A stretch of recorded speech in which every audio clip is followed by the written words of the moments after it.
equação de segundo grau. Agora é só teoria. Então, primeiro, eu quero aprender tudo que precisa para depois eu ir para o cálculo. Basicamente, equação de segundo grau. Depois que está organizado, você organizou ela, você vai achar a ordem. Aqui a gente tem que a ordem é 2. Se é 2, equação de segundo grau. E se aqui for 1, equação de primeiro grau. E se for 3, terceiro grau, terceira ordem, assim sucessivamente. Então, depois que a equação está organizada, não tem mais nada para você fazer, aí sim você identifica o grau dela. Tá, e o próximo passo? Extrair. Quem acompanha o x ao quadrado é o nosso valor de A. Quem acompanha o x é o nosso valor de B. E quem acompanha aqui, ninguém, né? Está sozinho, é o valor de C. Então, A, B e C. Tá, e se não tiver o valor de uma das duas incógnitas, aí a gente fala que é 0. Então, o A aqui, é 2, o B é 3 e o C é menos 20. Lembra de levar o sinal. Dessa daqui, a gente fala que isso é uma equação completa. Por que completa? Porque eu tenho o valor de A, B e C. Quando é uma equação incompleta, olha aqui, menos 3x ao quadrado mais 20.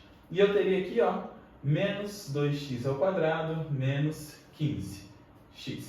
O menos ou mais aqui, ele só vai influenciar no gráfico. Mas reflete aqui, que está faltando. Essa é uma equação incompleta e está faltando quem? O B. Porque o B aqui é 0. Tem o valor de A, que é menos 3, e o valor de C, que é 20.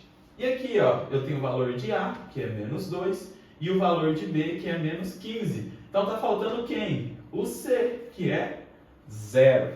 Outra equação incompleta. Então, consigo classificar ela em completa, incompleta e completa. O que esses valores de positivo e negativo influenciam? Vai influenciar no gráfico. Quem influencia o gráfico é sempre o valor de A. Quando A é positivo, um exemplo, essa daqui, o A é 2, positivo. Ela fica assim, com a concavidade desse jeito, uma parábola, equação de segundo grau. E aqui eu tenho o meu A, então, negativo. Aqui, esse ponto de curvatura, eu digo que ela é um A positivo, ela tem ponto mínimo. Aqui, é o ponto de curvatura e ela tem ponto máximo. Significa que é o mínimo, é daqui para cima, e o ponto máximo, ou seja, esse é o limite que ela vai alcançar. A positivo, A negativo, reflete esse gráfico.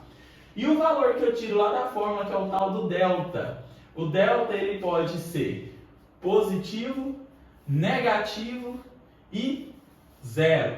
O que isso vai influenciar? Na resolução da equação de segundo grau. Que é o seguinte, quando eu chegar nessa raiz aqui, para tirar essa raiz do delta, e ele for positivo, significa que eu tenho x1 e x2 garantido. Se o meu delta deu positivo, eu não achei x1 e x2, tem alguma coisa errada aí. E se ele for 0, significa que o x1 só vai ter um valor e o outro tecnicamente é 0. Então, nessa situação aqui, o x1 e o x do vértice, eles são idênticos.